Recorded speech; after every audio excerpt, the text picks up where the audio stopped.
Coming up on this Monday edition of Newsline at noon, President Park Geun-hye will unveil a plan to radically overhaul the country's safety and crisis management systems in a national address possibly sometime this week on the Sewol-ho ferry disaster. Samsung Electronics chairman Lee Gun-hee is recovering from a heart attack, triggering concerns over whether his successor could efficiently manage Korea's largest and most profitable company. Plus, preliminary results from Sunday's referendum in the Ukrainian city of Donetsk show nearly all of the residents want self-governance. These stories and more on Newsline at noon.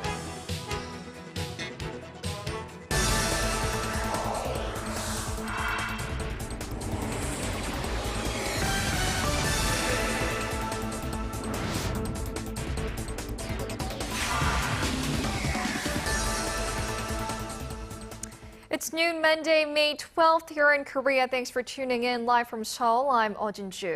Very good to have you with us. I'm Mark Broom. Let's start with the latest on the Sewol-ho ferry disaster. Nearly 1 month has passed since the ferry capsized, a long time. But investigators finally believe they're edging closer to finding out who the real owner was of the sunken vessel.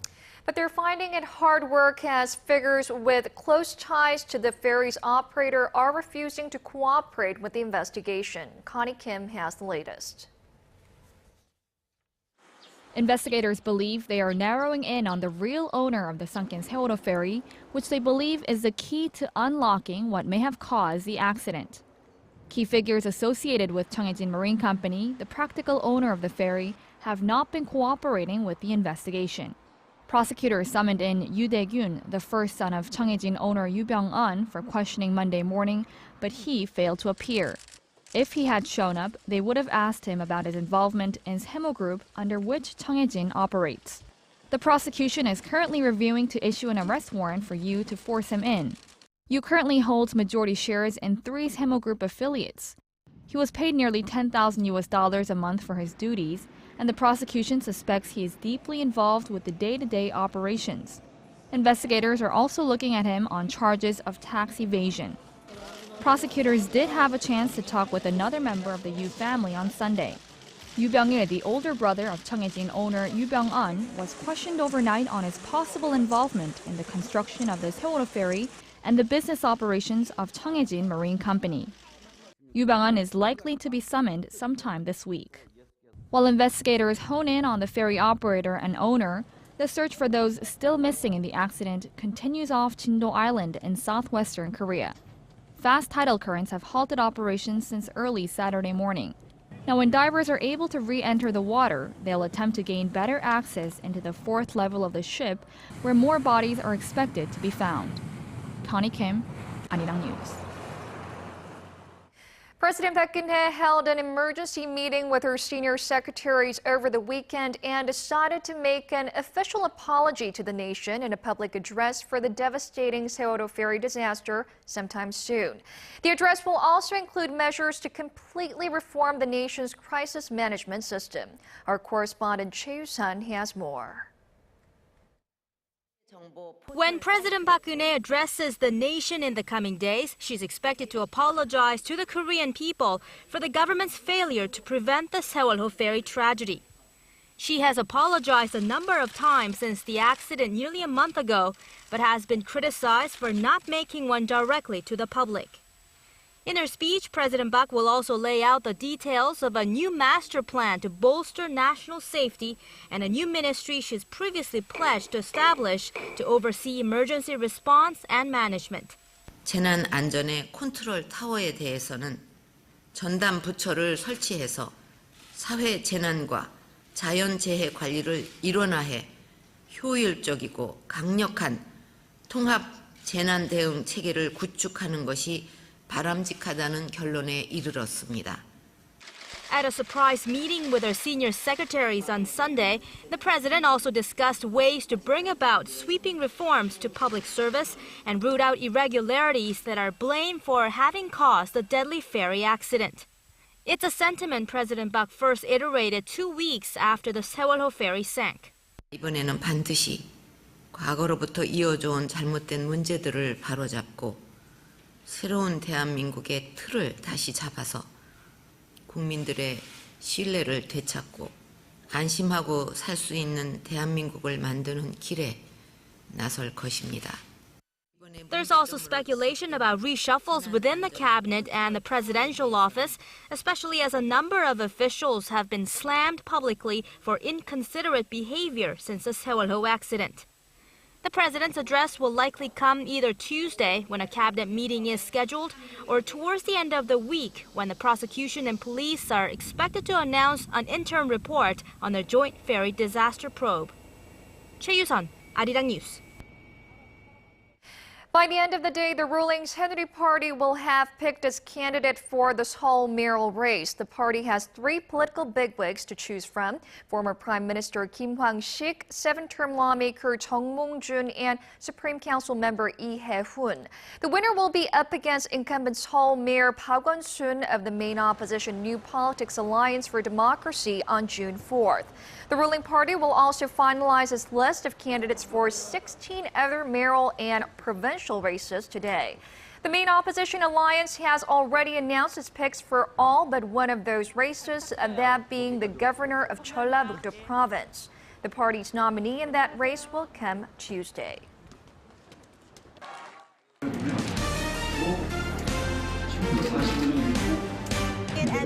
Stay up to date on the latest news out of Korea.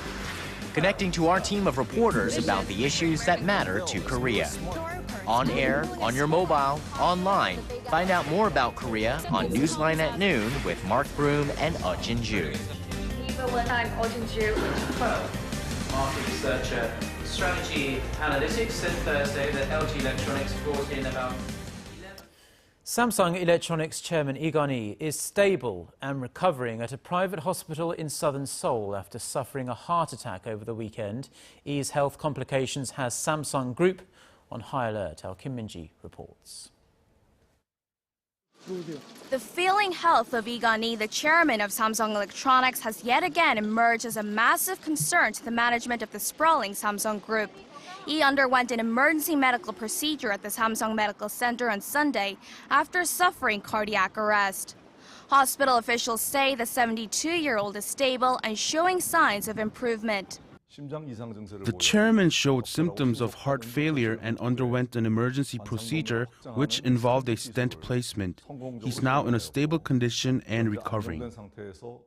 Samsung's top executives, including officials from the group's corporate strategy office, visited the hospital and held meetings to discuss the next steps. Experts speculate Samsung will not take any immediate action, but they'll keep a close eye on the situation for the time being. In 2008, when he gave up his position as Samsung Group chairman after a special inquiry which found him guilty of tax evasion and breach of duty, the group implemented several management reforms, but did not enter an emergency business management mode. He returned to the front lines of management in March 2010. His ailing health, however, will likely have a substantial effect on the group's management as he makes key management decisions and initiates business reshuffles. The group recently underwent a major shakeup, transferring executives from the corporate strategy office to Samsung Electronics.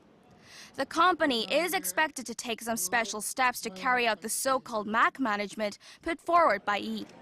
MAC management refers to making fundamental changes to the firm in order to maintain its position as a top global corporation. The chairman has a history of respiratory problems dating back to the late 1990s, when he had surgery for lung cancer. He was also hospitalized last summer with symptoms of light pneumonia. With Lee's health problems taking a turn for the worst, Samsung is also expected to accelerate its corporate succession to Lee's 3 children. Lee's only son, Samsung Electronics Vice Chairman Yoo Dae-gyun, will likely succeed him eventually. Kim Min-ji, Arirang News. Now, the Korean currency has recently been hovering around its highest level in nearly 6 years, but there's still no sign the won will lose its strength anytime soon. Market watchers expect the local currency to test psychologically important levels in the coming months. Hwang Jie has this story. Expectations are growing for a stronger Korean won that's already trading at the 1,020 level against the US dollar. Market watchers say that by the end of this year, the won is likely to breach the psychologically important 1,000 level. The Bank of Tokyo Mitsubishi UFJ predicts the Korean won to trade at 975 against the dollar, while the American banking company Wells Fargo expects it to trade at 990. Analysts attribute the strength of the won to the widely shared perception that the Korean currency is undervalued. The IMF has recently said it believed the won is as much as 8% undervalued and that the country has an unusually large current account surplus, which accounted for some 6% of the nation's gross domestic product. It added that steps to lower the Korean currency's value would do more harm than good. The U.S. Treasury Department has also called on Korea last month to limit foreign exchange intervention to exceptional circumstances. Experts are concerned the won is gaining strength too fast. The local currency gained value by more than 3% against the greenback last month, the biggest upward shift among the world's 40 major currencies. They point out, however, the U.S. Federal Reserve's plan to end its stimulus programs could reverse the won's trend later this year. Hwang Ji, Arirang News. Korea's GDP per capita continues to rise slowly but surely, edging up one notch to 33rd in the world as of last year. According to an economic outlook by the International Monetary Fund, Korea's GDP per person stood at slightly over $24,300 in 2013, up $1,700 from a year earlier. Luxembourg topped the list at over $110,000, followed by Norway, Qatar, and Switzerland. Korea's nominal GDP remained in the top 15 in the world for the fifth consecutive year at $1.2 trillion last year. The U.S. still has the world's biggest economy at $16.8 trillion, followed by China at $9.2 trillion. The Korean government says it'll invest tens of millions of dollars in one of the hottest and most talked about industries, the Internet of Things. Internet of Things envisions connecting items we use in our everyday lives to the Internet in the name of convenience and interconnectivity. Arirang News' Na-hyun-kyung reports. $36 million from the government and another $12 million from private sectors. The Korean government is gearing up to foster new growth engines in the domestic technology market. Microelectromechanical system or MEMS sensor chips are one of the core technologies in the Internet of Things market, which envisions connecting everyday items such as phones, fridges, and boilers to the Internet. The MEMS sensors embedded in our devices help analyze data by collecting and registering changes of information such as temperature, light, sound, and motion. However, most Korean companies currently import the chips because they don't have the technology to produce them yet. And that's why the government is planning to inject some $20 million by 2019 into developing and manufacturing more of these chips domestically. Korea hopes to produce more than $220 million worth of MEMS sensors by the year 2020. That's a threefold increase from what the country manufactured last year. Another $16 million will go into developing devices that transfer data collected from sensors to long-distance control centers. Korea is not able to produce such devices yet, but the government is rolling out ambitious plans to create a manufacturing volume worth more than $500 million by 2020. Some industry experts wonder aloud whether the government's targets are realistic, but others are hopeful that Korea will be at the forefront of conceptualizing the Internet of Things in real life by utilizing its state-of-the-art IT and mobile telecommunications technologies. Na-hyun-kyung, Arirang News. 3 of the nation's leading credit card firms will be fully back to work by the end of the week as the 3-month business suspension slapped on them for their involvement in the biggest personal data leak in Korean history is set to come to an end.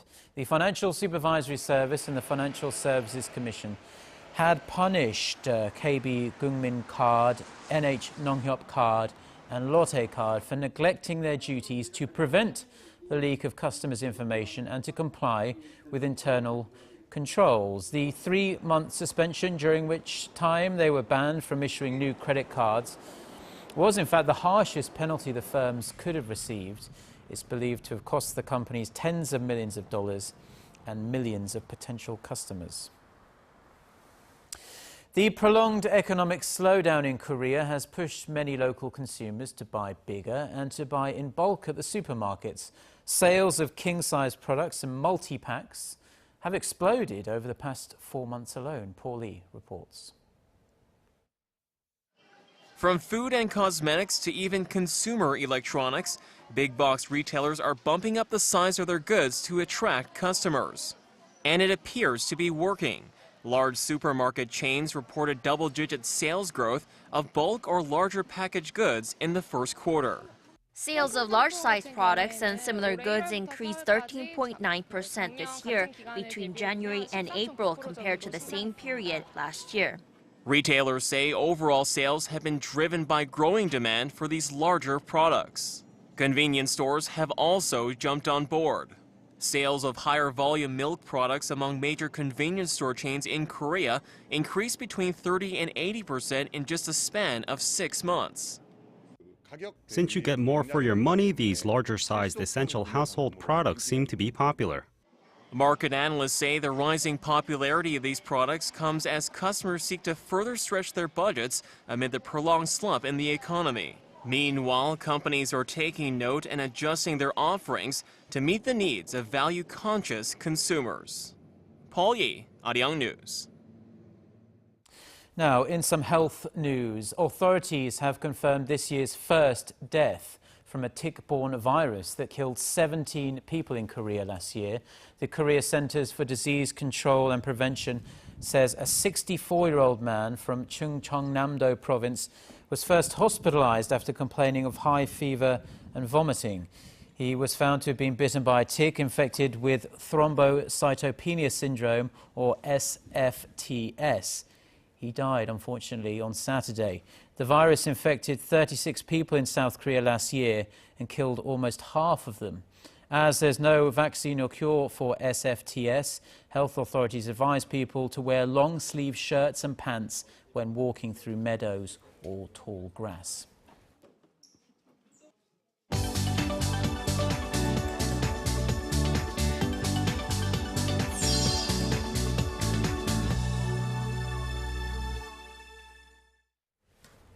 Time now for a look through the international headlines we're following on this Monday. For that, we turn to our Eunice Kim standing by the news center. Eunice, separatists in East Ukraine pushed forward with their Sunday vote, and now we're hearing their declared victory. That's right, Jinju. The preliminary vote count was announced just 2 hours after the polls closed in that referendum for self-rule. And no big surprises here. Pro-Moscow separatists say residents overwhelmingly supported their cause. Here's Kwon So-ah with more. It was the outcome everyone expected, but it's one that will face resistance from many inside and outside of Ukraine. The referendum vote on self-rule in 2 of the tensest regions in eastern Ukraine closed Sunday night local time. Separatists claim that preliminary results show nearly 90% are in favor of self-governance in the region of Donetsk. Voter turnout there was around 75%. Early counts in Luhansk show about 80% in favor of self-rule. When I saw that the interim government had taken such illegal actions toward us, I decided to vote for myself. People in Kiev, however, are furious and are calling for national unity. This is not a referendum, but a lie. It's absolute Russia's provocation. Russia just wants to copy the script of Crimea's independence and separate Donetsk and Luhansk from Ukraine. At least one person was shot dead west of Donetsk city as armed men supporting the Kiev government tried to stop the vote. The final results will be announced on Monday. The legitimacy of the vote has been called into question, not only because it was held among a minority of the Ukrainian population, but also because people were seen voting more than once, while some areas didn't even have voting booths in place. The US and the European Union say they won't accept the outcome, condemning the vote as illegal. The interim government in Kiev has called the ballot self-destructive and says the focus should be on the nationwide election set for May 25th. Western leaders agreed that if that vote does not take place, there will be consequences, including stronger sanctions against Russia. Kwon So-ah, Arirang News. Nigerian President Goodluck Jonathan is coming under fire for his government's belated response to the desperate pleas of parents whose daughters have been abducted. Now, they believe children were sitting in one place for, quote, a good 11 days after being kidnapped from Chibok Government Girls Secondary School. The Associated Press reports the Nigerian government declined initial offers of international help for 3 weeks, a charge its presidential office has denied. As international support teams begin to arrive in the African country, British Prime Minister David Cameron became the latest high-profile supporter of the social media campaign to bring global awareness to the girls' plight. This as U.S. Secretary of Defense Chuck Hagel told a U.S. broadcaster that the search would be a difficult one in the vast African state. He added he had no plans at this point to put American troops on the ground. And political unrest is growing in Thailand following the ouster of Prime Minister Yingluck Shinawatra last week. Its caretaker government says it will step up security as opposition groups have issued an ultimatum for a new leader to be appointed by Monday. Otherwise, they threatened a coup of remaining government officials. This as pro-government factions are calling last week's ruling by Thailand's constitutional court that found Shinawatra guilty of nepotism a, quote, judicial coup. And recovery teams were searching the waters off of Libya on Sunday for bodies of the dozens feared dead in a capsized boat that carried illegal migrants headed for Europe. The Libyan Interior Ministry says at least 40 people died in that sinking. Some 50 others were rescued, and an unknown number of people are still missing. Just in the past 2 weeks, more than 100 people are believed to have died trying to cross the Mediterranean into Europe. On Saturday, Libya's government strongly urged the European Union to do more to curb the flow of illegal immigrants, saying the exodus of mostly sub-Saharan migrants was hurting Libya. They even threatened to help them, quote, flood into Europe otherwise. And finally, U.S. Defense Chief Chuck Hagel says he is open to reviewing the military's ban on transgender individuals. Asked about the issue during a TV interview Sunday local time, Hagel said every qualified American who wants to serve his or her country should be given the opportunity, while adding that it was a complicated matter, citing medical issues. At the end of 2010, the U.S. Congress passed a law that repealed the Don't Ask, Don't Tell policy, which had prevented gays and lesbians from serving openly in the military. Transgender advocates had been calling for the Pentagon to expand that annulment.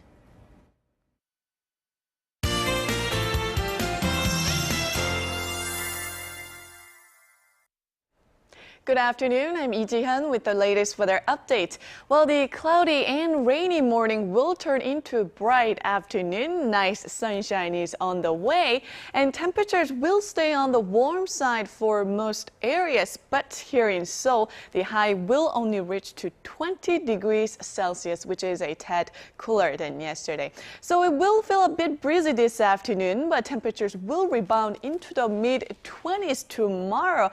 Then things will stay on the warm side till the end of the week. But please notice the big temperature difference between lows and highs and dress accordingly. And over in Jindo, poor weather conditions are expected. High winds and waves will continue with winds blowing in at 7 to 16 meters per second, and waves will be as high as 2.5 meters high. With that in mind, let's take a closer look at the readings for today.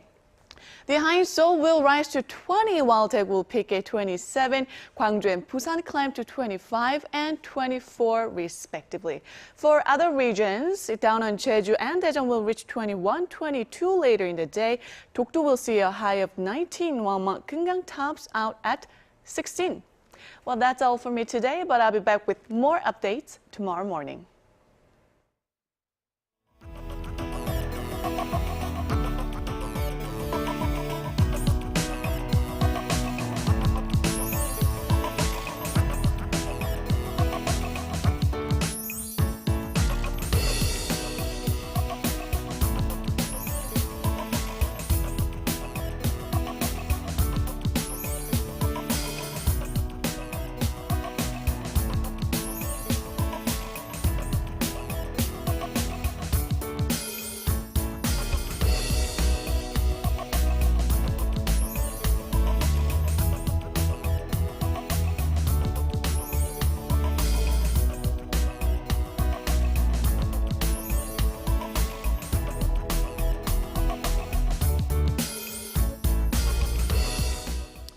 Well, on that note, that's how we're going to finish this newscast, and those are stories we're following at this hour.